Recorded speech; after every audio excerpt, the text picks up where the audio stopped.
Pessoal, nessa aula vamos falar sobre a estereoquímica de reações do tipo SN1.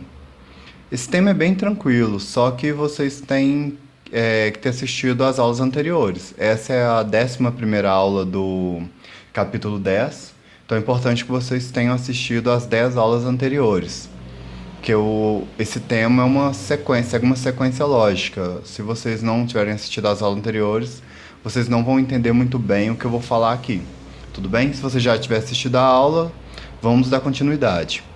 Pessoal, na reação do tipo SN1, você vai obter produtos tanto com a configuração invertida, ou seja, se é R, vai ter um produto S, e com um produto com a mesma configuração, ou seja, você tem parte de um reagente com configuração R, você tem um produto também R, por exemplo. Então você vai ter esses dois produtos, tanto com a configuração invertida, tanto com a mesma configuração do produto de partida. Vamos examinar o porquê que isso acontece, né? E quem que vai predominar na maioria dos casos. Tudo bem? Antes eu vou fazer uma pequena revisão aqui com vocês de como eu faço essa estrutura. Então, se o seu professor der essa estrutura aqui e pedir para você fazer a reação, é o mesmo sistema, né? Vai vir esse aqui, seu nucleófilo, ele vai fazer o ataque ao carbono que está ligado o halogênio. Só que no caso da SN1, o grupo abandonador, que no nosso caso é o bromo, mas poderia ser outro halogênio, ele sai antes do ataque, correto? Vimos isso no vídeo anterior. Como ele sai antes, ele deixa a molécula vai ter mais opções de ataque. Ela pode atacar tanto pela frente como pela parte de trás. Eu vou exemplificar isso com mais calma, mas antes vamos analisar aqui como que eu desenho a estrutura. Então olha só, primeiro você desenha o carbono que está o seu halogênio. Desenhou ele, não é? Agora vamos ver, quais são os grupos.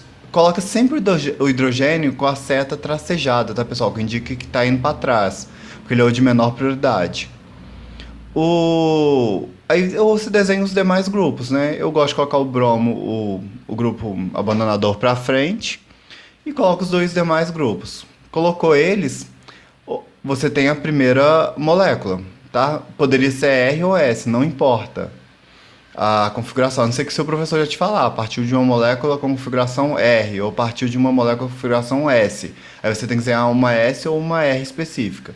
Nesse caso aqui, olha, vamos ver se eu desenho uma R ou uma S daqui a pouquinho. Então, olha só. Desenho minha estrutura. Eu sei que eu vou obter tanto um produto R quanto um S. Ou seja, vou obter tanto um com a configuração, mantendo a configuração, ou com configuração invertida. Tudo bem? Então, olha só. Para mim desenhar com a configuração invertida, eu não sei se é R ou se é S por enquanto, tudo bem? Para me desenhar com a configuração invertida, é só fazer o seguinte, ó. Esse de cá, esses grupos, isso aqui significa que está no plano, não está para sua esquerda. Então esse aqui você vai fazer eles virados para a direita. E aqui faz para frente, vai ficar de frente para o outro. Quem está tracejado fica de frente para quem está tracejado, quem está com cunha para frente fica com cunha para frente, que no caso é a cunha cheia.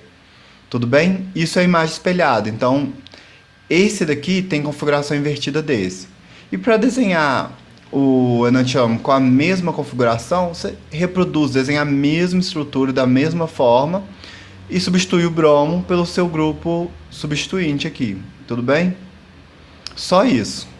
Então, vamos analisar se é R ou S configuração? Então, olha só. Primeiro, eu numero por prioridade. Quem tem o maior número atômico? O bromo.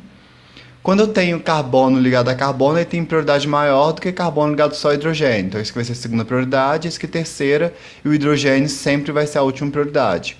Então, vai ser prioridade 4. Eu passo a minha seta do grupo de maior prioridade e no de menor prioridade. Se for sentido do ponteiro do relógio, vai ser R. Se for sentido inverso, sentido anti-horário, é S. Então, nesse caso aqui, ó, sentido contrário ao ponteiro do relógio. Então, a configuração é S. Correto? Então, vai ser o S2-bromo-butano. Se esse aqui tem configuração invertida, pessoal, é óbvio que vai ser o R, correto? E esse aqui tem a mesma configuração, também vai ser S. Então, olha só que não é bromo-butano, né? Lembrando que eu substituí aqui o bromo por um grupo OH. Esse aqui agora é um álcool. Só a configuração que eu inverti, nesse caso eu mantive a configuração. Mas não tem bromo mais. Então, olha só.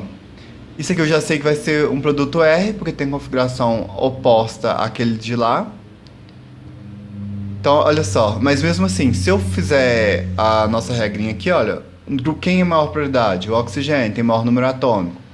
Segundo, carbono ligado a carbono. Segundo maior prioridade. Terceiro maior prioridade é só o carbono. E por último aqui, o hidrogênio. Então, indo com a seta de maior prioridade para segunda maior prioridade, eu vejo que eu tenho o sentido do ponteiro do relógio, né? Então vai ser R de... Você pode lembrar R de relógio, né? Então, você tem a configuração R. Então vai ser o R2-butanol. Ol porque é um álcool, né? E esse caso aqui você sabe que tem a mesma configuração desse. Então você sabe que é S. Mas se você quiser fazer aqui, ó, quem tem maior prioridade é o oxigênio. O segundo é o carbono ligado a outro carbono. Então quando eu faço aqui, ó, vou ter sentido anti-horário. Se é sentido anti-horário, vai ser S. Correto? S2-butanol. Tranquilo, pessoal? Então numa reação SN1... eu vou obter os dois produtos. Vamos entender por que eu obtenho produtos tanto com a configuração invertida quanto com a mesma configuração. Tudo bem? Vamos ver aqui, ó. Lembrando, na SN1, meu grupo abandonador sai antes do meu nucleófilo atacar, correto? Então eu tenho uma primeira etapa onde a molécula não está dissociada. Uma segunda, onde ela começa a ficar dissociada, tudo bem? Mas o meu grupo abandonador ainda está muito próximo do meu carbocátion, tudo bem? Está muito próximo. Tem um terceiro caso que ele já está um pouco mais afastado, já tem um pouco de solvente no meio. E tem o terceiro caso onde está completamente dissociado. Qual que é a consequência disso? Na maioria dos casos, pessoal, importante anotar, na maioria dos casos, eu vou ter a predominância do produto de configuração invertida. Por quê? Quando eu tenho quando eu tenho a configuração invertida, eu não preciso estar totalmente afastado, olha só. Pode vir meu nucleófilo e atacar esse carbono a qualquer momento.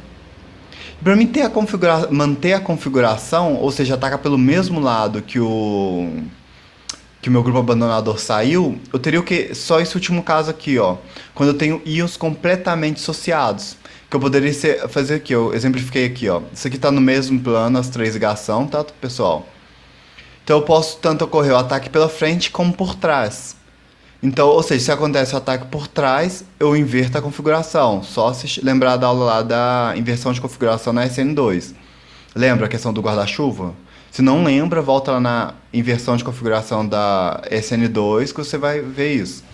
Então, eu vou ter inversão da configuração. Eu mudo a configuração. Agora, se eu ataco pela frente, eu vou manter a configuração. Tudo bem? Então, se é R, vai continuar R. Se é S, vai continuar S. E quando eu ataco por trás, se é R, vai virar S. Se é S, vai virar R. Tudo bem, pessoal? E esse caso aqui só vai ocorrer quando eu tenho os íons totalmente dissociados. Que eu tenho tanto a parte da frente quanto a de trás desimpedida para ocorrer o ataque. Agora, quando tem esses outros casos, o grupo abandonador atrapalha a aproximação do nucleófilo. Se ele atrapalha, a parte de trás vai estar desimpedida, correto? Então, a parte de trás vai ser a probabilidade de haver um ataque por trás é muito maior do que um ataque pela frente. Então, na maioria dos casos, eu vou ter uma predominância da configuração invertida. Porém, a configuração com a mesma configuração, o produto com a mesma configuração, também é produzido em grande quantidade, na questão da SN1. Tudo bem, pessoal? O que vocês têm que guardar é basicamente isso. Na SN1, eu vou ter tanto produto com configuração invertida, tanto com a mesma configuração. E na maioria dos casos vai predominar o produto com configuração invertida, ou seja, vai ser produzido em maior quantidade. Pessoal, eu espero que essa aula tenha sido útil. Quem não for inscrito no canal, se inscreva, curta e compartilhe nossos vídeos. Obrigado e até a próxima!